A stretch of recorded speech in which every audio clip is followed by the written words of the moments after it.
Good morning, everybody in Korea. I hope you can hear me well. I started speaking before the music came in, so sorry if there was a brief moment of confusion. But I'm very pleased to introduce the fantastic panel that we have to debate this question. I'm going to introduce the speakers just before they begin speaking. So I'm going to start with the first speaker, who is Dr. Sunman Kwon, who's the president of Korea's Health Industry Development Institute. And we have organized the interventions of the speakers in such a way that each of them is going to address a particular facet of the agenda of the role of innovation in building back better. And I hope that they will all complement each other. They have each been given 10 minutes or so for their opening presentations, which should leave ample time for all of you to participate in the subsequent discussion. And I think there is a possibility to submit questions through my colleagues in Korea to me, and I will then field them to the panelists after their initial presentations. So I look very much forward to receiving your questions and to an active participation. So back to Dr. Kwon. And I want to ask Dr. Kwon to reflect specifically from his perspective as someone who's now focused on the health industry. I would like Dr. Kwon to reflect on the public policy responses to COVID-19 and specifically what role innovation has played in those public policy responses. And what is this response teaching us about future changes in public policy and in governance? What have we learned? Can we be confident that innovation will allow us to address similar challenges in the future? So Dr. Kwon, the floor is yours. Thank you. Let me share the slides I prepared. Can you see the slides? Okay, thank you. Thanks a lot for inviting me to this meeting. I'm currently on leave of absence from Seoul National University to work in this government agency as Korea Health Industry Development Institute.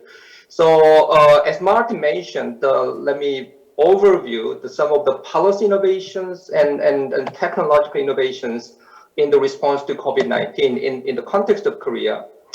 First, in terms of preparedness, as you know, preparedness is a very important component to respond to the pandemic. And luckily, Korea has a good policy learning from the previous experience, I would say previous failures of a response to the MERS about 6 or 7 years ago.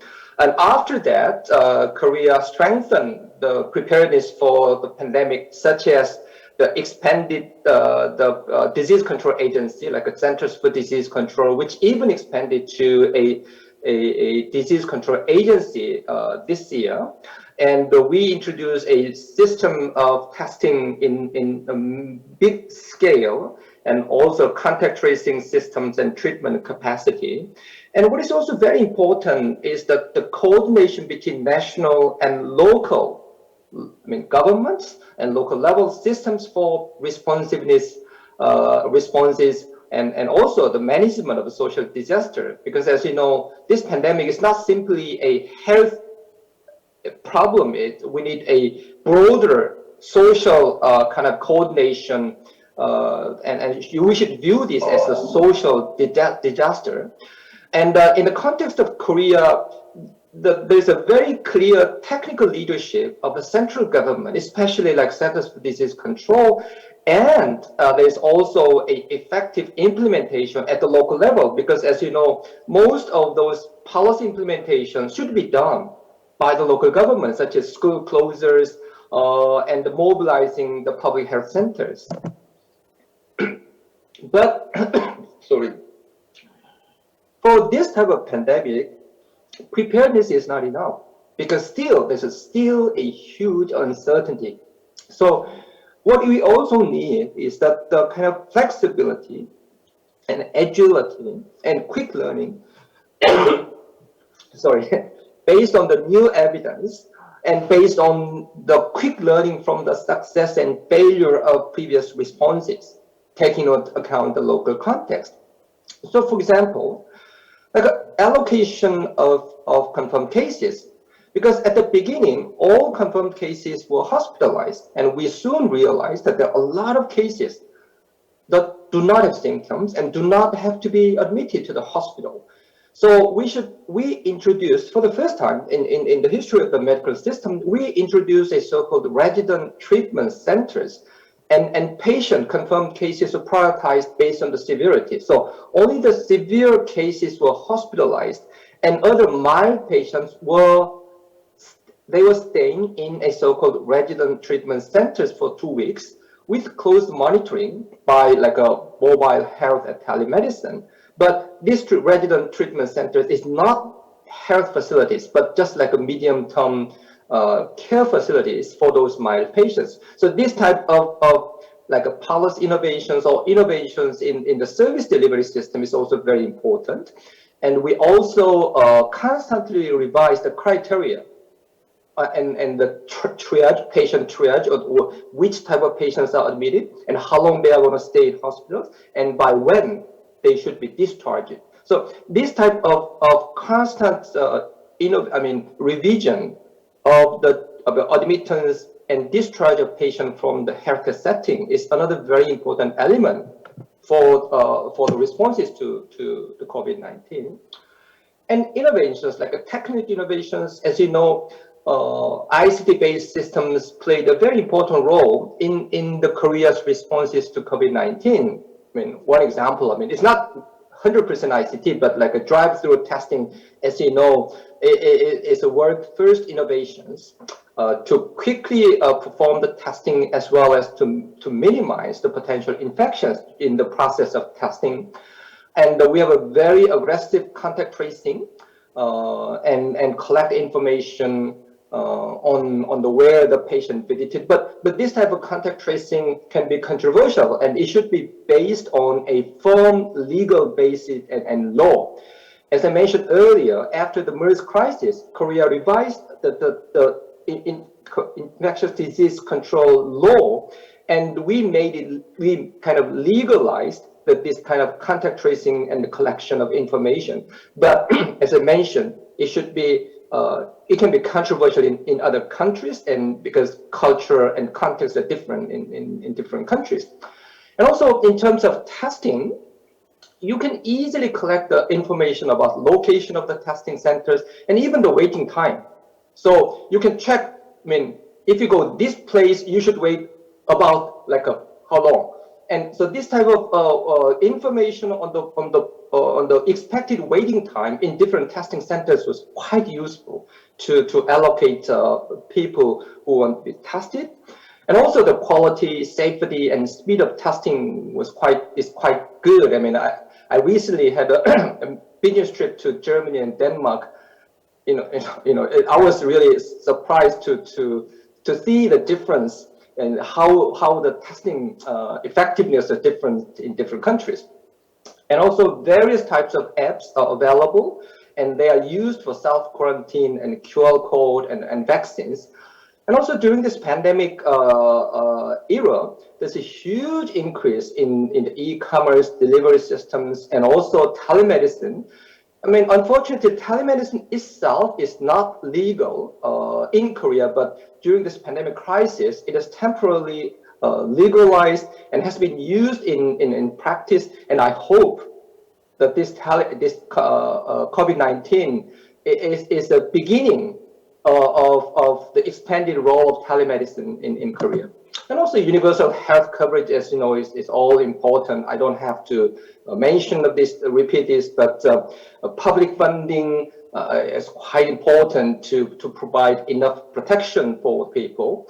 But still, we have a public financing for healthcare, but still our delivery system is predominantly private sector.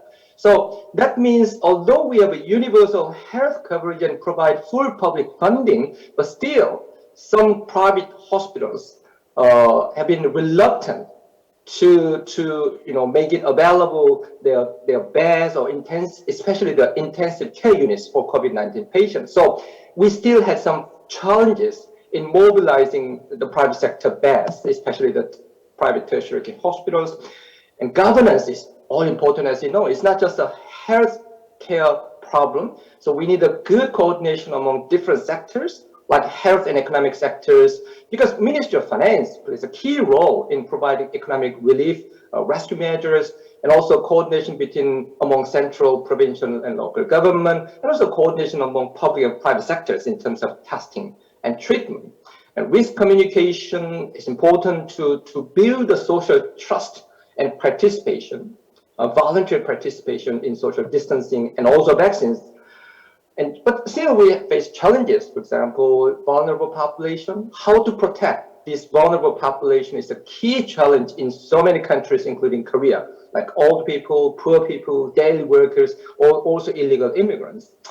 And also we should be very concerned about the negative impact of this social distancing on the economy overall, and especially the kind of a weak economy, self-employed, blue-collar workers and small business.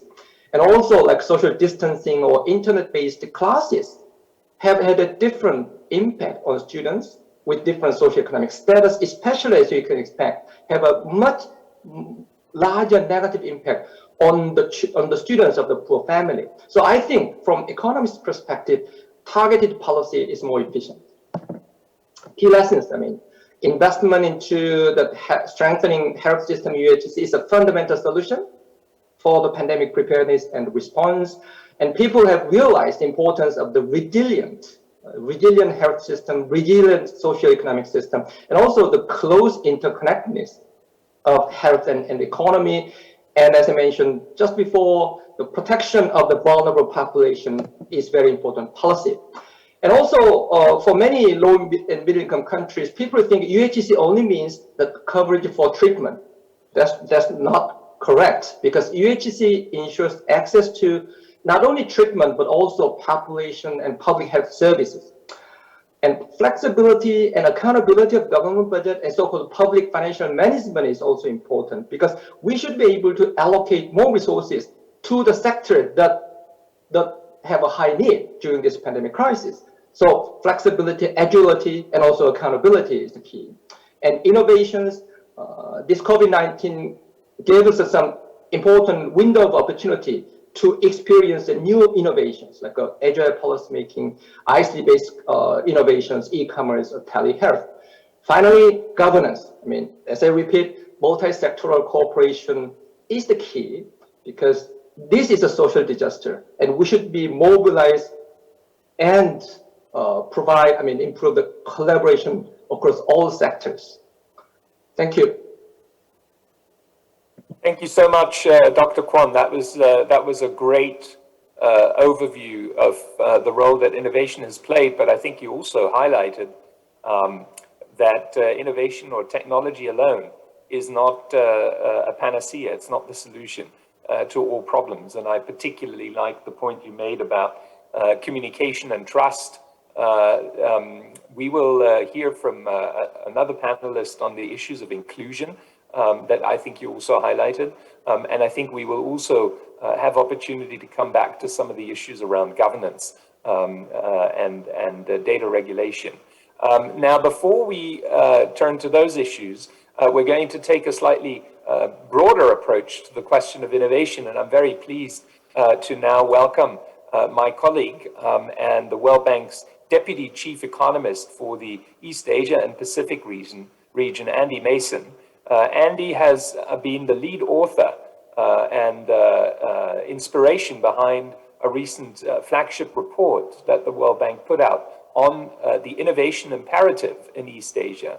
And somewhat worrying, the conclusion of that report, to me somewhat surprising in fact, was that East Asia, while it's a growth champion, in many respects, the best performing region for years on end in the world economy, doesn't actually do so well on innovation. So I'm really curious to hear from Andy why that is. How is the region differentiated, across countries? And is COVID-19 going to be an innovation accelerator? Andy, with those questions, the floor is yours. Thank you very much, Martin. It's my pleasure to be here. Let me just share my screen.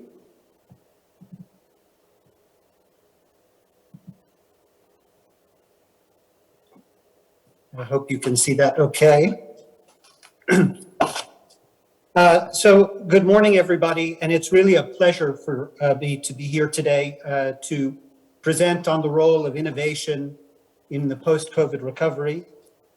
I will be speaking to you, as Martin mentioned, about the challenges and opportunities associated with harnessing innovation to strengthen future growth and development in countries of developing East Asia, middle-income East Asia.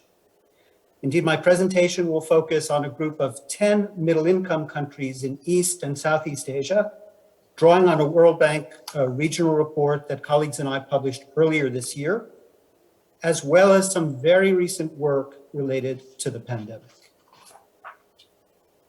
Now, as Martin was saying, most countries in the region have been quite successful economically. They've relied on an outward-oriented, labor-intensive growth model, which has served them well, generating high rates of growth pre-pandemic, and has resulted in significant reductions in poverty over the last quarter century.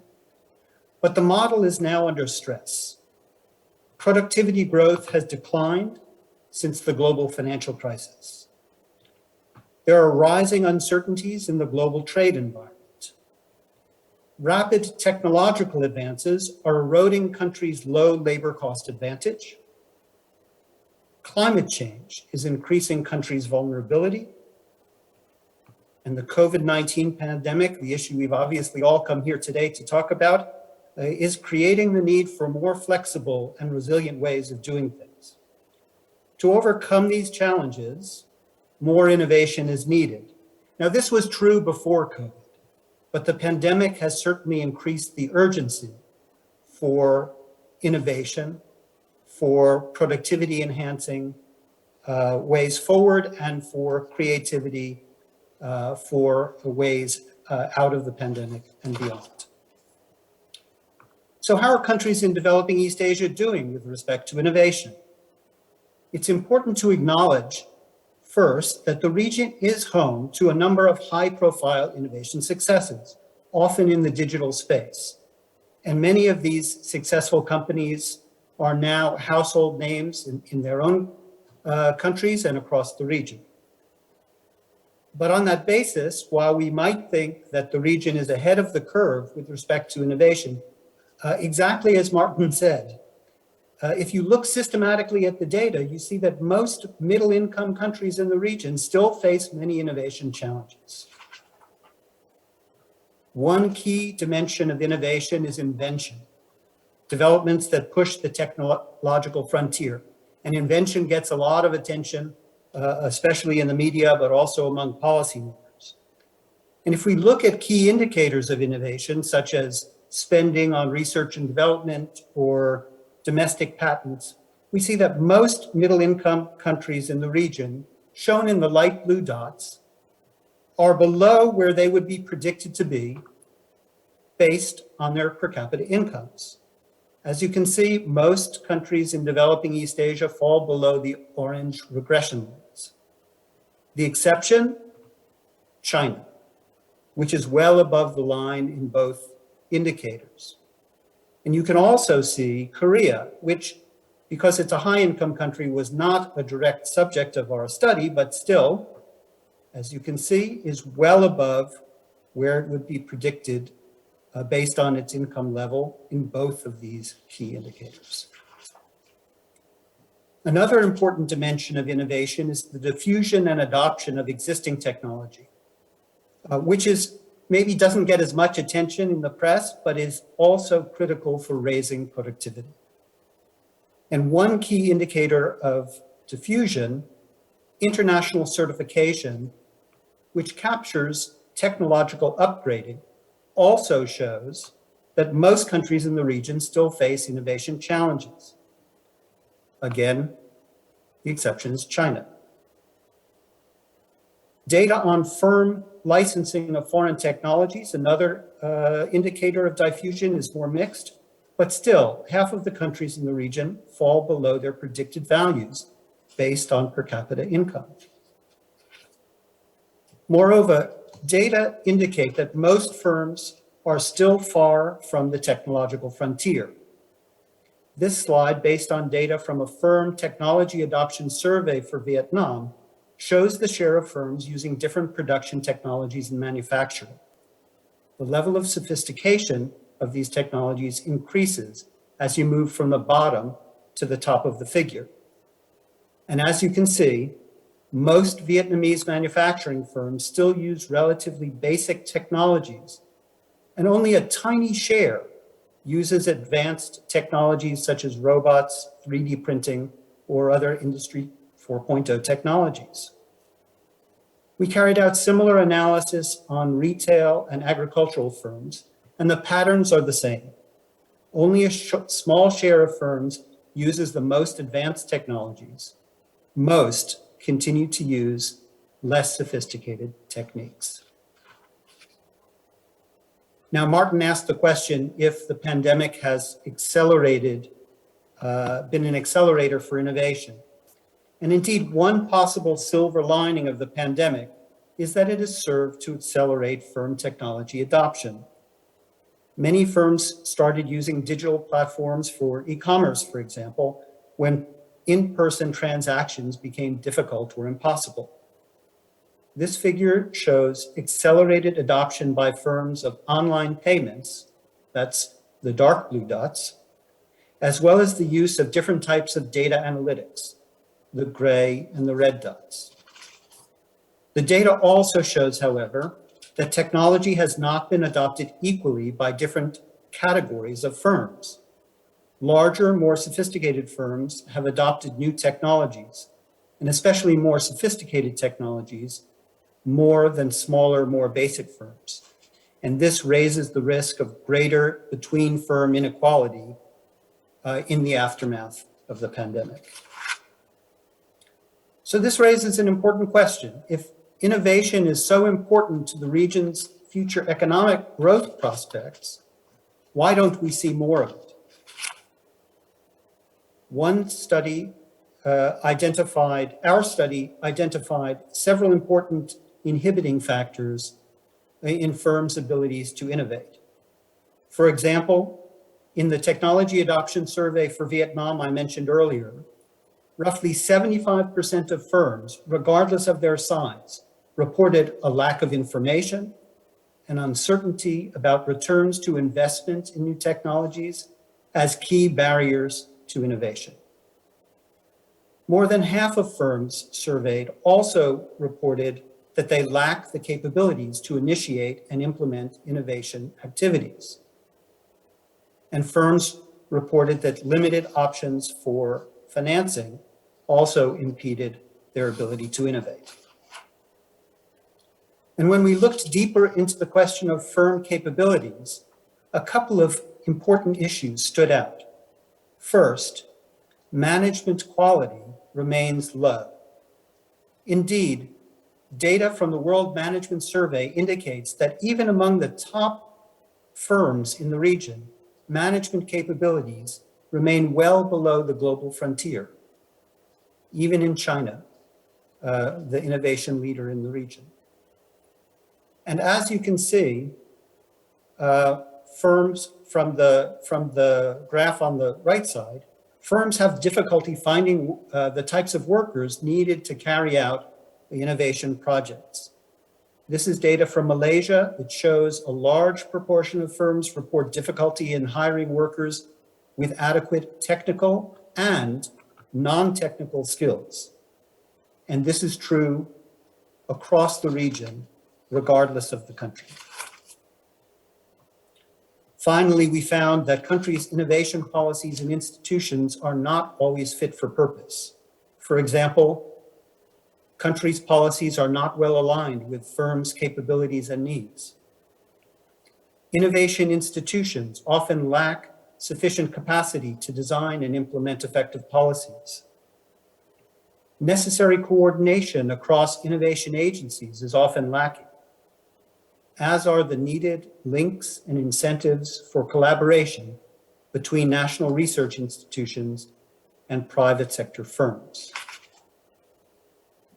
As I mentioned at the start, greater innovation is going to be critical to recovery from the COVID pandemic, as well as to longer-term growth and development in the region. But to spur the needed innovation, active policy measures will be needed. In our study, we identify three key areas for policy action. First, there is a need to reorient innovation policies to better align with firm capabilities. This should involve a greater focus on diffusion and adoption of existing technologies, not just a focus on invention at the cutting edge. In addition, policies should be reoriented to support innovation in services as well as in manufacturing. At present, if you look across countries, most policies in support of innovation really focus on manufacturing, but we know that services sectors make up the largest portion of many of the region's economies and are growing in importance every day. Countries will also need to strengthen what we call the complementary factors for innovation, including strengthening management quality, worker skills, and instruments for innovation finance. And finally, countries will need to focus on strengthening the capacity and governance of their innovation institutions to improve their ability to design and execute effective policies. In closing, I should note that countries' policy priorities will change over time as their innovation capabilities change. We see this in the experience of Korea, which in its journey to become an innovation leader has periodically updated its innovation policy stance to reflect evolving capabilities and challenges, including, as we have heard today, in response to the pandemic. And with that, let me stop, and many thanks for your attention. Thank you very much, Andy, for this great overview of the innovation landscape in the region. One of the points that you mentioned is I think a good connection, a good bridge to our next speaker, which is the need for firms actually to develop the management skills to adjust to a changing environment. There's a lot of things that governments can do, but there is actually a lot of things that firms need to do to be able to survive in this changing landscape. And having management that is attuned to those needs seems to be a really important factor for succeeding in innovation. And there's really interesting work around the world in comparing the capability of firm leaders and managers to do so. And this gives me the opportunity to introduce our next speaker. Our next speaker is Jiwo Choi, and she is the Europe and Middle East region Chief Risk and, it's not, it's the MEA, which I think stands for Emerging Markets, and Regional Chief Risk and Sustainability Officer of Shinhan Bank. And I want to ask Jiwo to talk about risks in relation to a sustainable recovery. Has COVID-19 fundamentally changed the way we assess and manage risks? From the perspective of financial institution, what does a resilient recovery look like? How should financial companies, financial institutions adjust to the lessons from COVID-19 to make themselves more robust? And what does that mean for the corporate sector more generally? Jiwo, the floor is yours. Thank you, Martin. Let me share my slides first.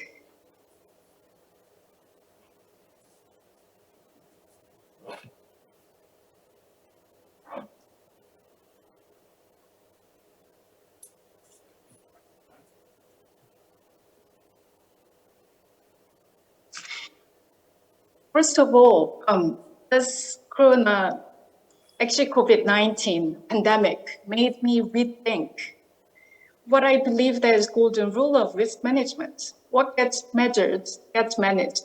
as Peter Drucker said. But one of the reasons why we could not manage this pandemic effectively was that we were not able to measure the risk of COVID-19 on everything that we live with and we live in, like people, school, work, healthcare system, and economy, to name a few. When an unexpected event like this happens, the first step for corporates to do is to run multiple scenario analysis to come up with a range of business cases. Then we know what to be done for each case. But because this pandemic, COVID-19, was unprecedented, there were no data points to draw analysis from. And there were many unknown variables as well. Who would have predicted the outbreak of Omicron right before the Christmas in the year 2? So the traditional way of risk management did not work. Actually, I was indeed, I have to confess, quite panicked early last year when I was based in Dubai, serving as Chief Risk Officer of Dubai Green Funds, Dubai sovereign funds, actually new sovereign funds dedicated for green investments. Dubai has decided to shut down the airports for a few months and imposed very tight curfew. I felt like everything stopped. But we as a fund still had the contractual obligations to deploy capital and then fiduciary duties to protect our asset portfolio in a narrow sense, to receive interest and to receive repayments. Fortunately, our investment in technology paid off. So we managed to function on a minimum level to survive the worst few months. But it was definitely a wake-up call. So COVID-19 pandemic has shown us how quickly a nature disaster can bring our economies to collapse. Dubai's vision for green economy was reinforced further and further. And as a green fund, our asset portfolio was, I would say, vivid green. There's like 50 different shades of green, but our asset portfolio was green, which was good.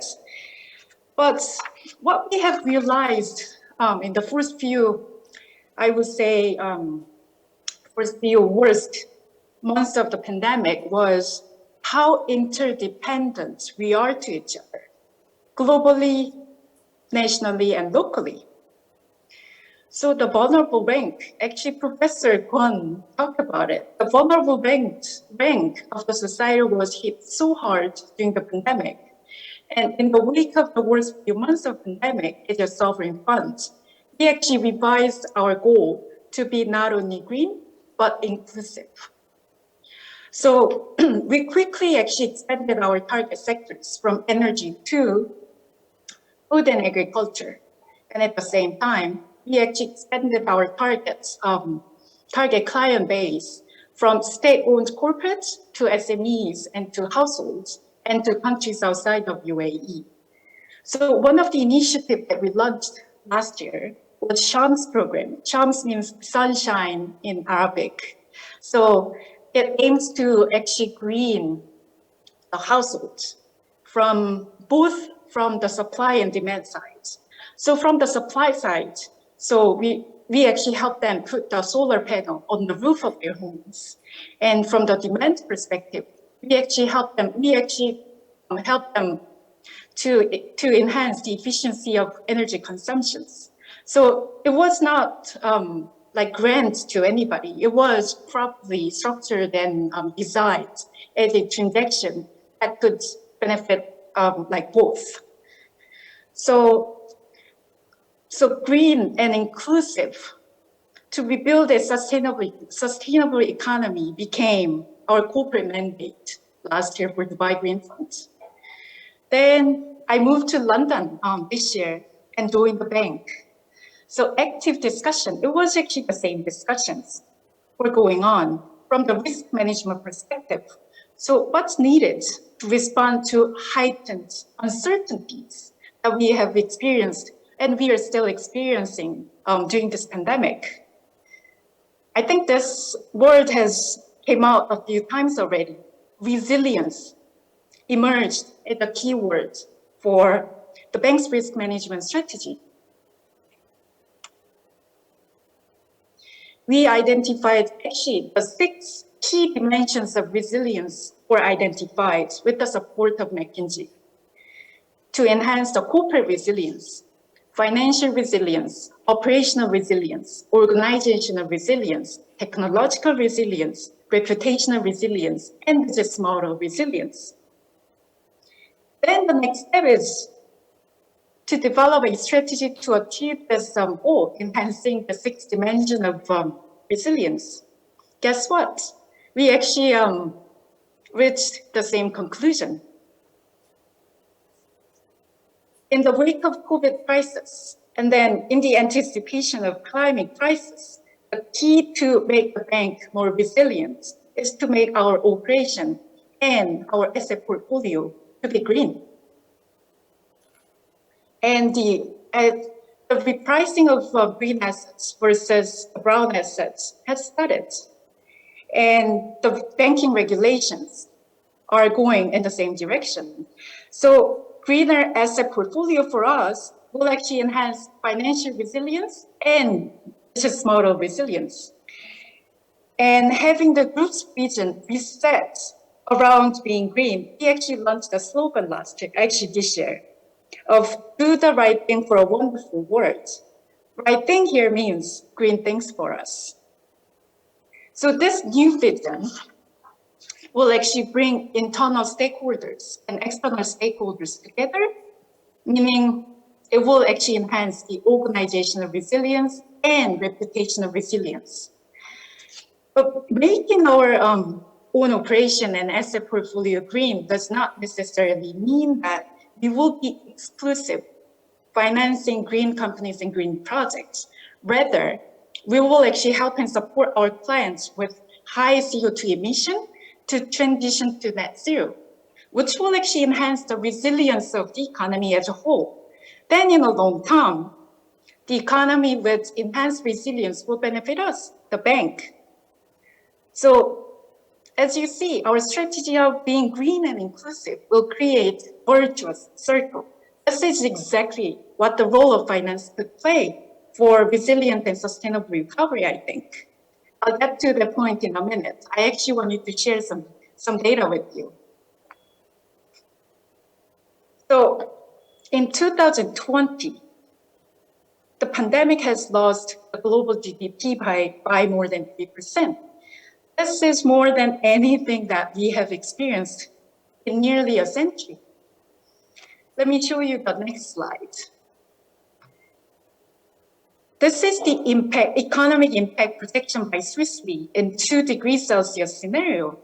So if the global temperature increased by 2 degrees Celsius, the global GDP will contract by more than 11%.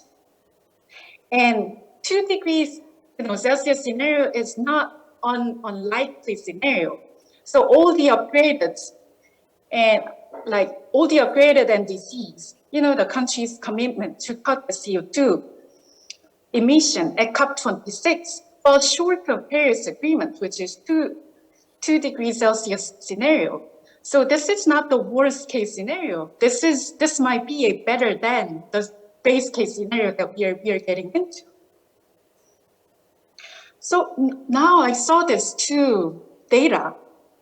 I think if we want to understand the kind of damage that climate change will inflict us, as you see here, spread the pain that we have suffered in 2020 over a much longer period of time. This is what we are getting into. Then I go back to the role of finance. The role of public finance was clear during the pandemic. It was to provide immediate relief to boost health services and to households and businesses to keep them afloat. It's a turn for the private sector to take a baton from the government for a longer-term sustainable recovery. The financial institutions, like the private finance, can drive the transition.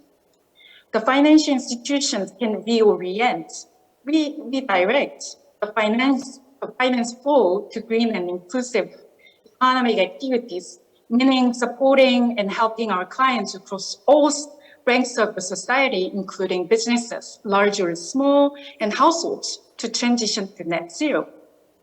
And the more the financial sector focuses on transition to net zero, the more new technologies, new innovations will be financed in the anticipation of climate actions. This will actually accelerate the pace to get to green and inclusive economy. Then the next question is how? Financial institutions need to understand the carbon emissions that they are financing and develop strategies to manage them down and disclose their plans to align the transition to net zero. And this is what Shinhan Financial Group did.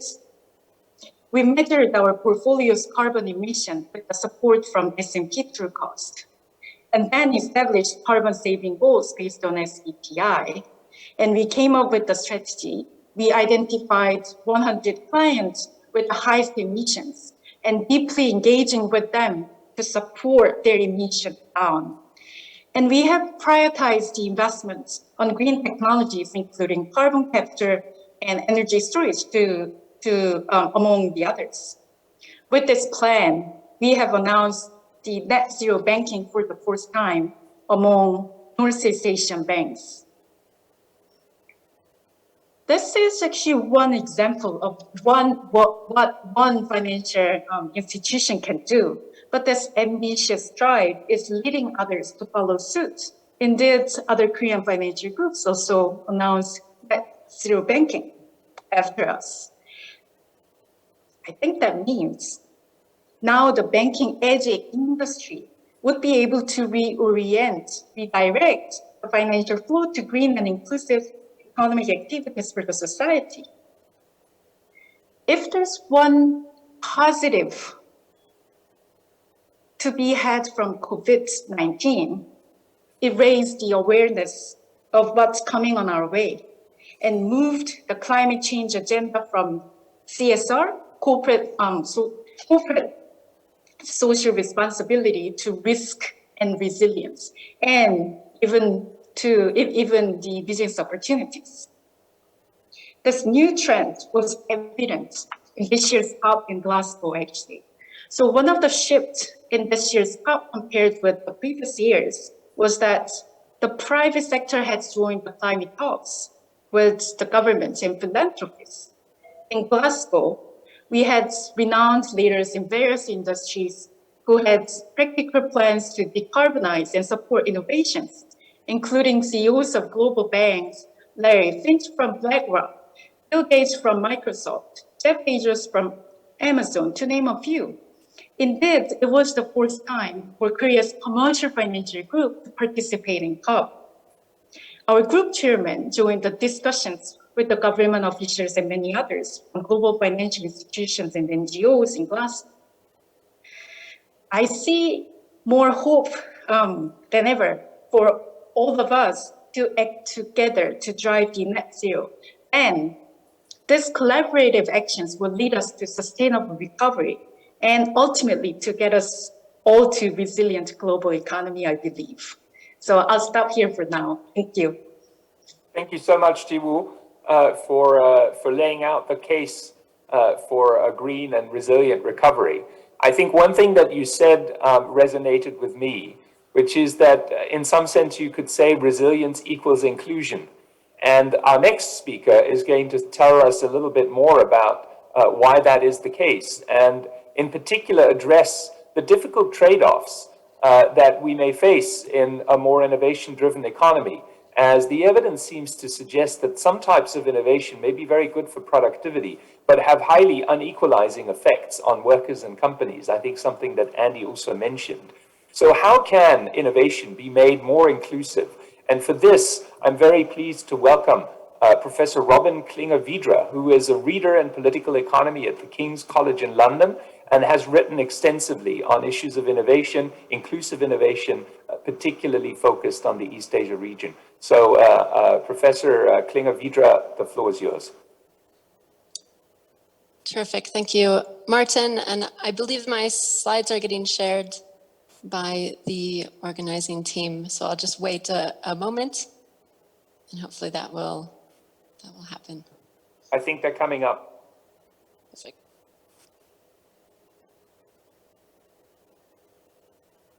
Okay, I see that. Yeah, I can see something, but I don't see your slides on my screen. I hope the other participants do it. Otherwise, I can try and share them from my end. I'm just quickly going to check whether we did receive any instructions. Why don't you get started and I try in the background to see whether we can get your slides up. Please go ahead. Perfect, okay. So hello and thank you, Martin, and thanks to the organizing team in Korea for having me join this first session in the Global Innovative Growth Forum. I'm delighted to be joining from London this evening, and good morning to those in Korea. So in this short presentation, I'm going to draw on my research on innovation and entrepreneurship to outline policy considerations for building back better. I'll draw on Korea policy examples as much as possible, given my work on what I call Startup Asia, so the rise of startup-centric innovation policy in Northeast Asia, as well as studies that I have led on inclusive innovation policy in Southeast Asia, Europe, and in the United States. As Martin mentioned in his connections between panelists, I'll just pick up by saying that I think that my talk will link nicely with points raised by fellow speakers, especially Andy and Jiwo. So I see that my slides are now up as well, which is perfect timing. So if I could ask to go to the next slide, please. This next slide distills the key questions that I am going to address in my talk. So the key questions are, first, what should policymakers do to promote entrepreneurship and innovation? And in this, I map out this menu of policies, not yet getting into the way that we think about inclusion. Then the second key question is, against a background of rising inequality, economists have warned that new digital technologies may lead to social polarization, with gains accruing to the few only, as Martin mentioned. And so I'll look at the ways in which, or how the ways in which this is inevitable and the role of policy. And then third, I am going to look at how innovation policy can be made more inclusive and drive greater society-wide participation in, and therefore benefit from technological advances. So the next slide, please. So I promised the menu of policies. So first here I detail this menu of policies to promote innovation, especially startup-centric innovation. So startup-centric rather than the sort of patent and invention forms of innovation in a narrow sense that Andy had mentioned as part of his talk earlier. So I think of the menu of policies in terms of 8 categories. And this ranges from research and development and venture capital funding to tax incentives for angel investors, for instance, to invest in startups, to infrastructure investments. So here a great example, of course, is Korea's Ministry of Science and ICT investment in developing a 5G network, thinking in terms of the development of clusters, of networks, of institutes in order to boost the national system of innovation, the Korean Centers for Creative Economy and Innovation across 18 locations around the country.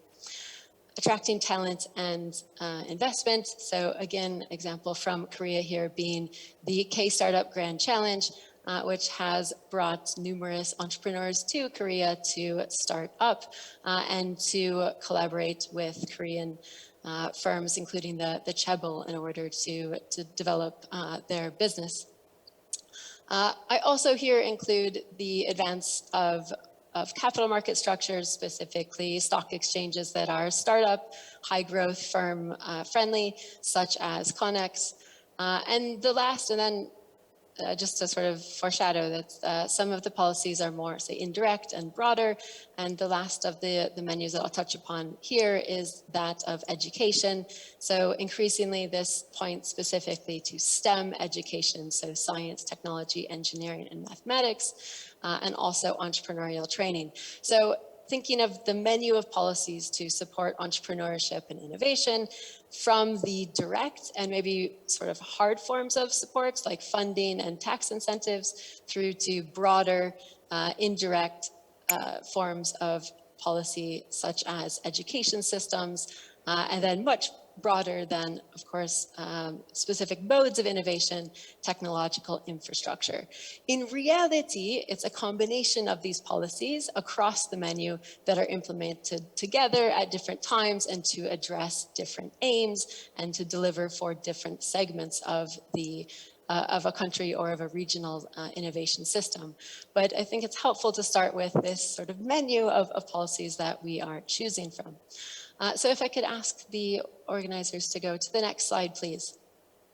So this links us with this, we have this aim of wanting to drive innovation, to push for more, for better, for greater innovation.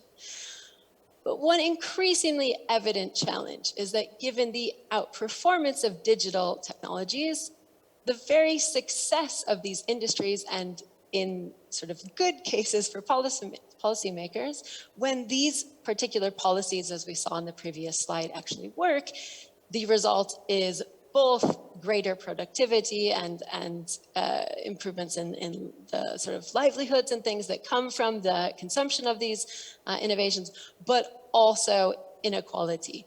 Right, and stark increases in inequality. So for instance, you see here on the slide, this cartoon of San Francisco, which owing to the outsized performance of Silicon Valley and increasingly technology firms that have moved to the city itself, voted last year in November of 2020 to levy, for instance, an overpaid executive tax of 0.1, so 10 basis points for companies that pay their chief executive a factor of 100 times the median pay. The aim of this policy to redistribute wealth in order to reduce inequality and its sort of seemingly unstoppable advance in the region. So this raises again the question, is innovation-driven inequality inevitable? And if we could go to the next slide, please. So it's worth noting that, and because the thrust of my talk is on inclusive innovation, we first need to think about what are the modes of inclusion, and therefore, what are the modes of exclusion, and what are the forms of inequality and unequal access or benefit from innovation. So San Francisco and other successful clusters of innovation represent one form of unequal access or unequal benefit. We see this across territories, across the urban and rural divide, across regions, and then of course within San Francisco as well. As an example, there are stark inequities due to the participation and the distribution in a spatial or territorial dimension when thinking about the production and the benefit from innovation. But that's one of the ways that we think about inequality and also inclusion.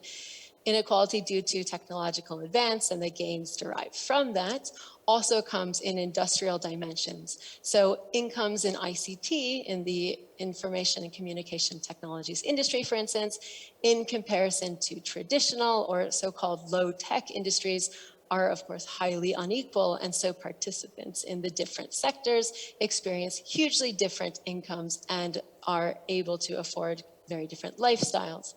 This is sometimes referred to as a two-speed economy and fits with the low productivity of small firms and also their avoidance of the use of computer systems that Andy showed in his report, for instance. So we have the territorial and the industrial modes of inequality and also exclusion. A third form of inequality is that of social, and this has to do with the who that is involved. So this is according to demographic traits such as gender, ethnicity, race, socioeconomic status, age, disability, sexual orientation. And the notion is that underrepresented groups, according to these descriptive traits, are not participating in the production of technological innovation, the headline being that not everyone has access to high-performing entrepreneurship or to work in high technology firms. So there are social determinants of exclusion from digital innovation in particular. So to the next slide, and maybe to a more hopeful mode.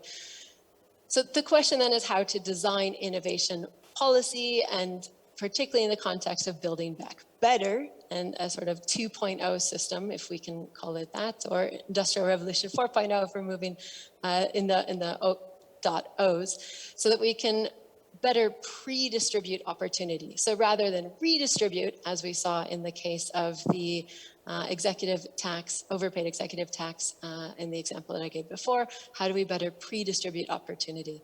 So this means thinking of who gains and who has access when we design policy to drive innovation. This means thinking of the direction of innovation, not only its advance. In Building Back Better, the aim for a more inclusive mode of innovation means answering 3 questions. How is the innovation organized?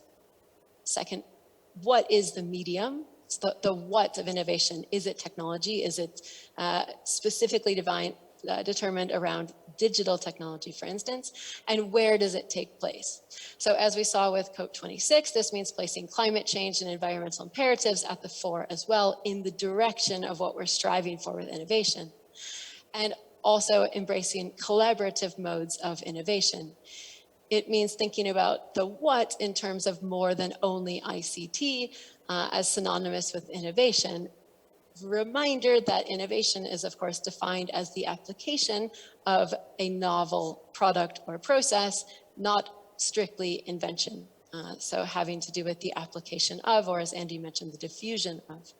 So innovation comes in more mediums than digital. Digital is one mode by which innovation can occur, but the point here being that it is far from the only one.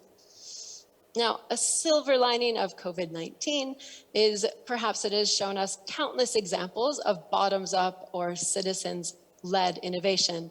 And I'm sure that if we asked everyone who's here for examples of inspiring innovations they saw in the context of COVID, we would all have several that we can, that we would want to share.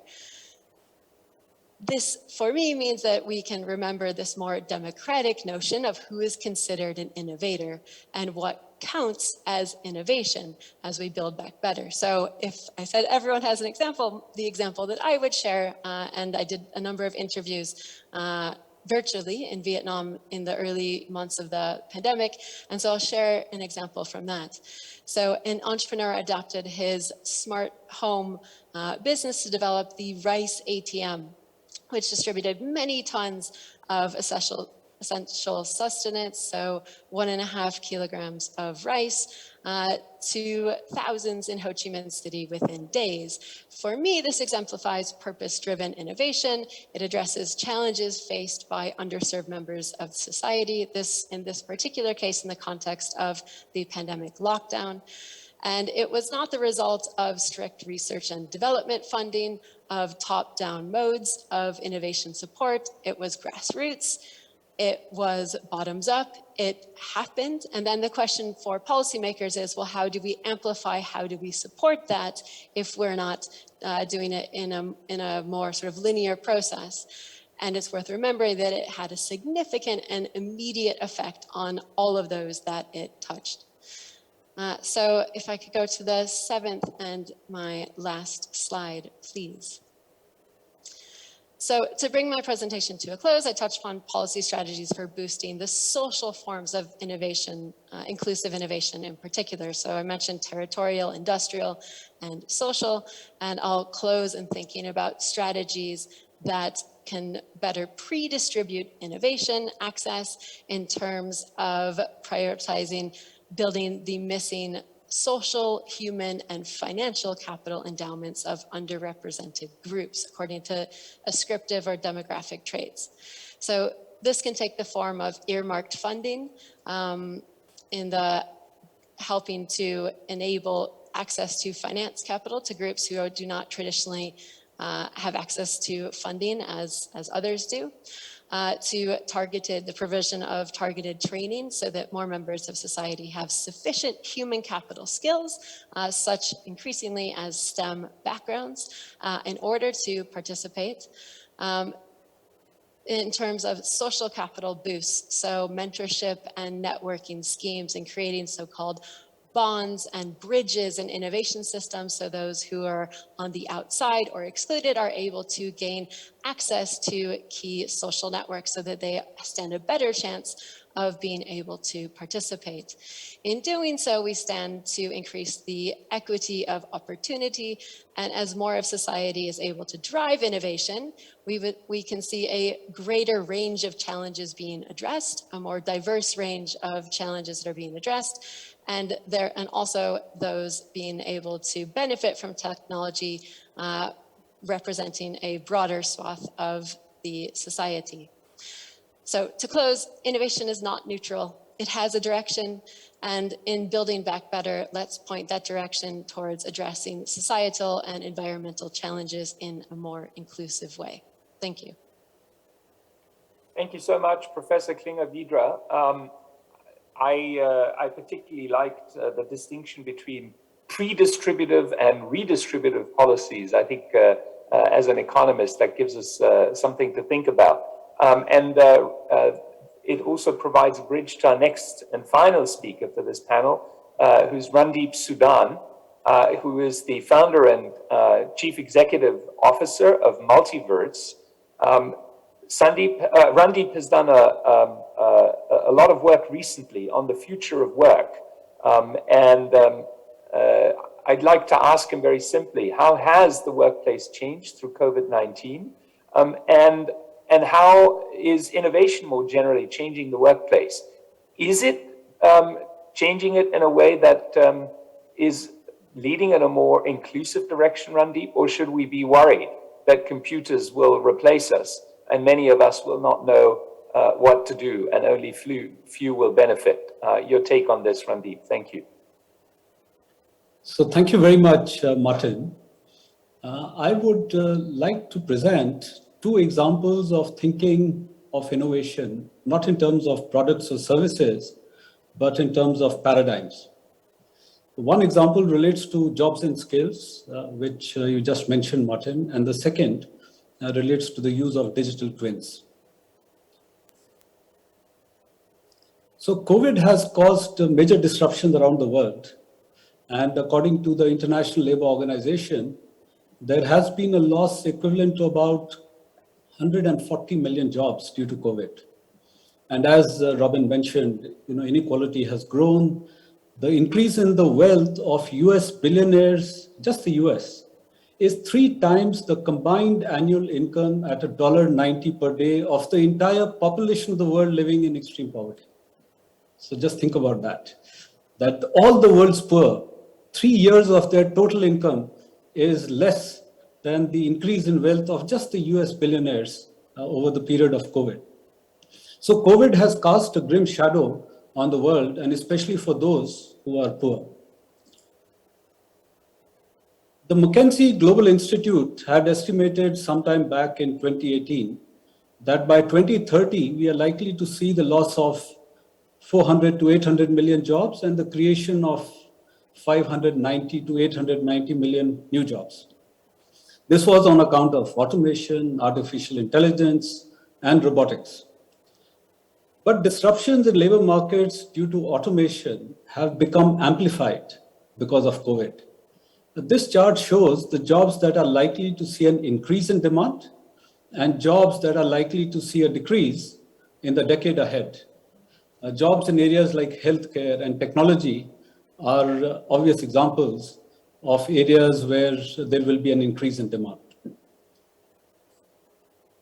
So while labor markets are becoming volatile, we are also seeing a shortening of the half-life of skills. According to Deloitte, technical skills now have a half-life of about 2 years. And existing educational systems are finding it difficult to keep pace with accelerating technologies. If you look at this graph, it shows how technology is growing exponentially, a point which Andy also mentioned. and how educational institutions and governments are on a linear path. The gap between the two will only increase with time. Peter Diamandis once illustrated exponential growth with a simple but very telling example. So if we take 30 steps in a linear direction, we know that we will end up about 30 meters away from where we start. However, if we take 30 exponential steps, we would have covered a distance of 1 billion meters, which is like navigating the circumference of the Earth 26 times.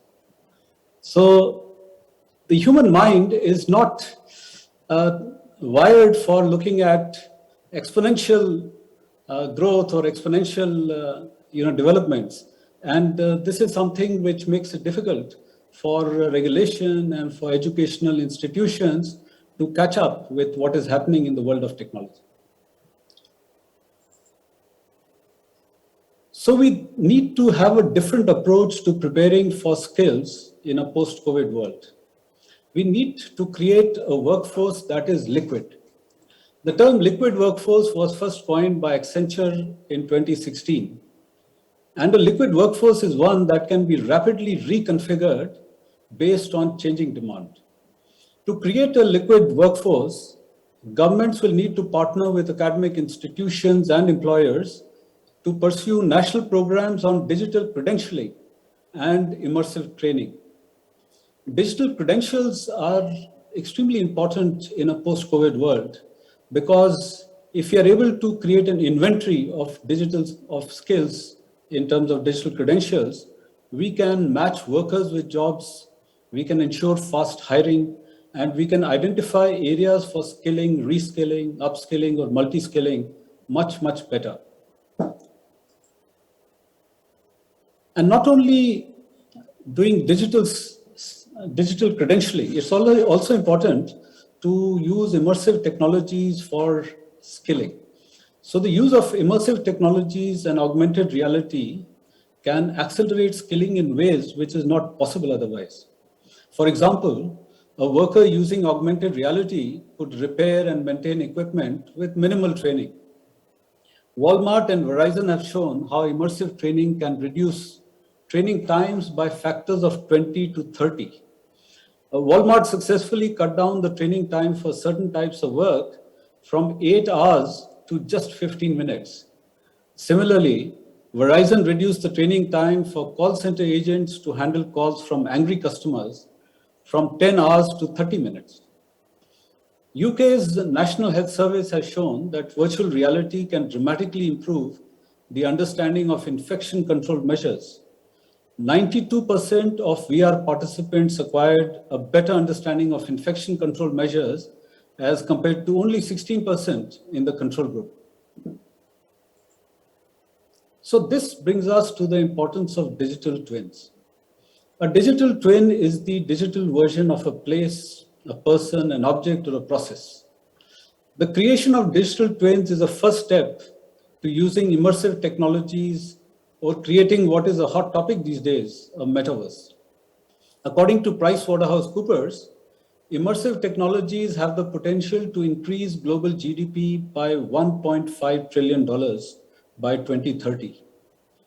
We can get a glimpse of our immersive future by observing the plans of cities like Seoul and Neom. Seoul has recently announced plans for becoming the first city in the world to offer services in the metaverse. Citizens will be able to interact with public officials, resolve civil complaints, and receive consultation services in a virtual world without ever visiting the city hall. Similarly, Neom, which is a $500 billion city being built by Saudi Arabia near the Red Sea, it plans to become not just a smart city, but a cognitive city and have a digital twin in the metaverse. The approach will allow for the development of iconic city designs in a virtual world, which can then be implemented in its analog twin. It will enable citizens to live, play, work, and experience the city, even as it is being built. So cities of the future will be part virtual and part real. Some countries have realized the importance of digital twins and have started to develop policies and strategies around them. The UK, New Zealand, Singapore, and the European Union are front runners. Digital twins is not just for developed countries, but very much so for developing countries, because they can cut down on costs, accelerate product development, allow for rapid skilling, and enable resilient supply chains. And these are only some of the benefits that could accrue from pursuing strategies on digital twins. So to conclude, I think that a focus on creating a liquid workforce and the development of digital twins can introduce innovation at scale and prove transformational for governments, businesses, and individuals. Thank you. Fascinating. Thank you so much, Randeep. That was certainly new to me, and I guess to some others in the audience as well. We still have around 20 minutes for Q&A, and we're getting questions in through the chat. So I'm just going to distribute them among the speakers. I'm going to go first to Dr. Kwan and ask you a really in somewhat simple question, but one that we're grappling with in our work with Korea, which is, how relevant is Korea's success to other developing countries? What can other countries learn from Korea's success, given that the circumstances are often very different? How do you generalize from the country-specific experience?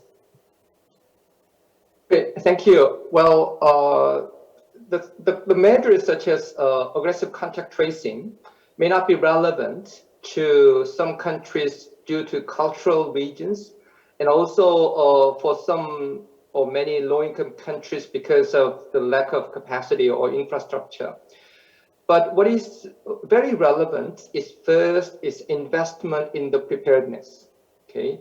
Investment in the basic kind of disease control mechanisms and role of the central agency. And that type of investment in the preparedness is very important component. Second, reshuffling or preparing the healthcare system, such as universal health care, which is a global agenda. And as I mentioned, universal health coverage covering from prevention to treatment, including key population and public health measures. That is another very important component. Third, I can suggest that the agile policymaking, flexibility in the policymaking capacity, that is very important to adjusting policy measures based on the new evidence and the scientific evidence and the experience of failures and successes.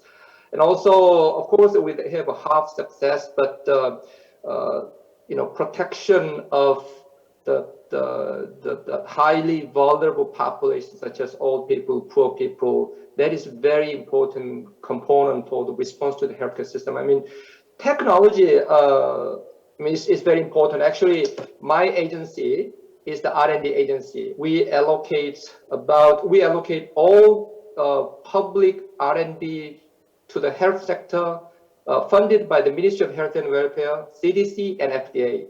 So my institute allocate about more than 30% of all health sector R&D in Korea. That is right next to the amount of funding funded by Ministry of Education and Science and Technology. So investment in R&D, because I learned that a lot from the other panelists, because they talk a lot about this R&D. And as you know, in terms of the R&D funding as a percentage of GDP, Korea is among the first and second, along with Israel. So basically, we are investing a lot in the health sector, including other sectors, but health is one of them. And my institute is responsible for allocating to the health sector. And also there are a lot of questions. Hope that we can have another transit to talk only about these issues, but what is a true innovations? How to select the true innovations, and what's the optimum amount compensation for the innovation? Because R&D is basically the good compensation for the innovations, especially health sector. Ministry of Science and Technology is more like the basic research R&D, whereas my agency is more like the applied R&D. Anyway, so I agree with the other panelists that the funding, public funding or innovations, both technological innovations and policy innovations are quite important measures for the pandemic preparedness. Thank you. Thanks. Actually, this is a great bridge to Andy. A lot of countries seem to think about innovation as essentially equivalent to R&D. But there is this other aspect of innovation, which is technology adoption. And there's actually an interesting work that I know you know much better than me that tries to estimate the return to R&D. And it seems it differs a lot depending on whether you're a rich country, whether you're in the middle of your technological progression, or whether you're just at the beginning. So from that perspective, for developing countries that are trying to emulate Korea's success, should they focus on R&D or should they focus on technology adoption? Thanks, Martin. That's a great question, and it speaks to the heart of our work in many ways. Look, I think for any country, even a developing country, you want to have some measure of research and development, and you want to have technology diffusion and adoption. It's just that balance that we need to think about carefully, because most of the time, because when we say innovation, we think invention. Governments like to invest in high-tech, cutting-edge sorts of activities. The problem with that is that even if they're successful, there may not be many domestic firms that have the capabilities to utilize and effectively commercialize or embed those technologies.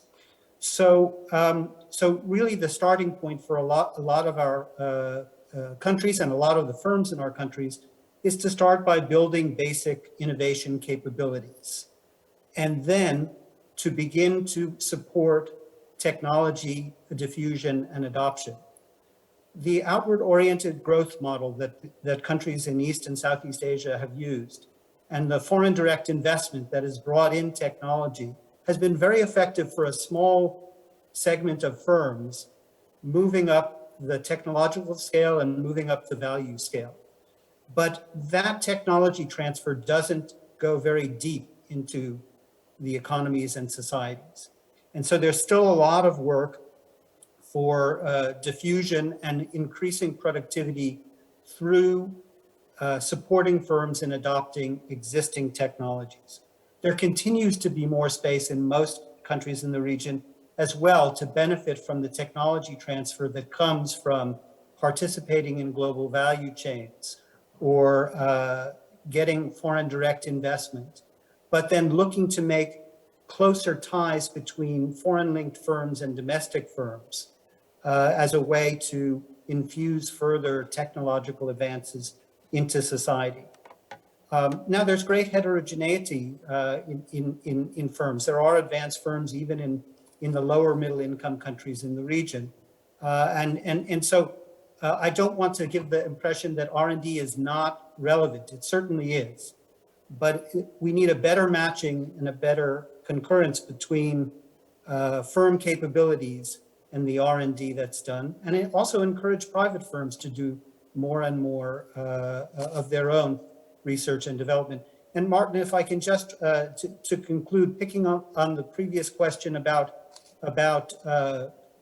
what Korea can teach developing East Asia, if you look at the grand sweep from the 1960s and the 1970s, Korea has, from a policy perspective, started with building innovation capabilities, then strengthened links to foreign direct investment, global value chains, and that kind of technology transfer through those channels, and then moved to strengthening research and development and towards the cutting edge. So if you think of that trajectory over the long sweep in Korea, I think actually there's a lot that Korea can teach developing East Asia even in the present day. I'll stop there. Thanks so much, Andy. I want to go to Jiwo next, and you talked a lot about the future risk associated with climate change and the way that your bank is now adjusting to it. What lessons do you learn from the way you reacted to COVID? Are we at the risk of, doing this again? I mean, we all knew that the risk of pandemics was out there. Several people warned about this for years, and yet we seem to be completely unprepared when it finally hit. And only countries that had a recent memory of SARS in East Asia and MERS, as Dr. Kwan mentioned, seem to have been slightly better prepared. Are we at risk of doing the same thing with climate change? We see it coming. We have Swiss Re and others warning us, and yet are we still not doing enough to prepare ourselves? What can we learn? Thanks, Martin. I think there are several lessons that we can learn from COVID's crisis, but I actually wanted to talk about a little more positive factors that I found. So, adversity prompts innovation. And we have seen an accelerated progress in innovative solutions. I think from quick development of track and trace app, and to actually technologies like Zoom, how we are connected now, and Teams to help us get back to work and to school at home during the pandemic. So, and I was actually quite amazed by how swiftly we, especially the private sector, adapted to the new pandemic environment. So now actually I have more confidence that we as a human being will come up with the means to meet the challenge that we will have. But the planet will not wait us. And then, as you have said, there are warnings from everywhere, and climate change is already with us. So we have to be better prepared. I think we have to think about what we can do best as an individual and as a company. So, I talked about how the finance companies, like financial institutions, finding its way with its best capacity to drive the economy to net zero. So it should be the same for all the other companies, and actually it's happening already. If you're a transportation company, you have to find a way in your best capacity to decarbonize your operation and logistics. And then if you look at the auto industry, so some of the automobile companies are actually announcing net zero themselves, which is something that we haven't really expected. So yes, we have to be much more prepared, but I'm more and more confident that we will actually have the means to meet the challenge if we are all together. Thank you for that optimistic note, and many of the examples you mentioned actually are well aligned with that. Professor Klinger-Vidra, I'd like to turn to you, and you're a reader in political economy, so is the problem of inclusive innovation one of the innovation system, or is it ultimately one of politics? i.e., what are the vested interests that may lobby against the adoption of a more inclusive, bottom-up, grassroots innovation system? What are the politics that are required to make that happen? That's a great question. I think for much of it, there's been a strongly entrenched understanding of what is innovation. Innovation happens in certain ways. And I think that not only policymakers, but a lot of us have been fallen subject to this sort of conception that innovation happens in labs, in sort of like white coats, and we have our own sort of mental construct of what innovation looks like. And in thinking about what's so-called mainstream innovation promotion, it looks like invention promotion, it looks like R&D. And so even separate from sort of particular politics and left and right and the political arena per se, the mental models that policymakers have is one that will reproduce that tendency to not think of distribution as a top item on the agenda.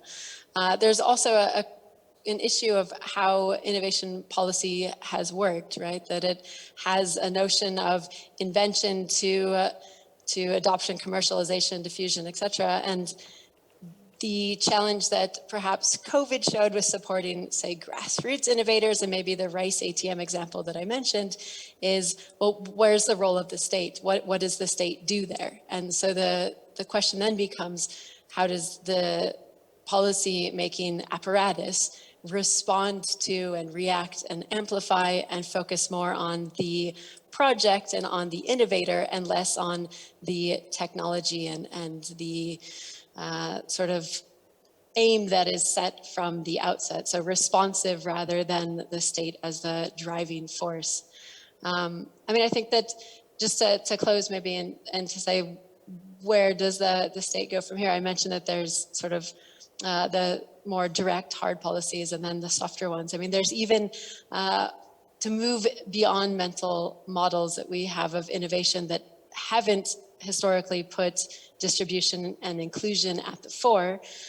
There are examples, and maybe in Jiwo's frame of thinking of positives to close on, there are successful means by which the state has helped to change the sort of culture of what innovation looks like. And I always share with students the example of support given by the Japanese government for the creation of the Money Tigers program, which is the predecessor to Shark Tank and to Dragon's Den, which puts entrepreneurs pitching to a table of dragons. And we all know this television format. And this put in living rooms, in families, this notion of what is an exciting prized sort of activity, and that began in 2001. So I think the role of policymakers is a lot around changing the idea of who is an innovator, how does it happen, and then how does the state respond rather than drive innovation.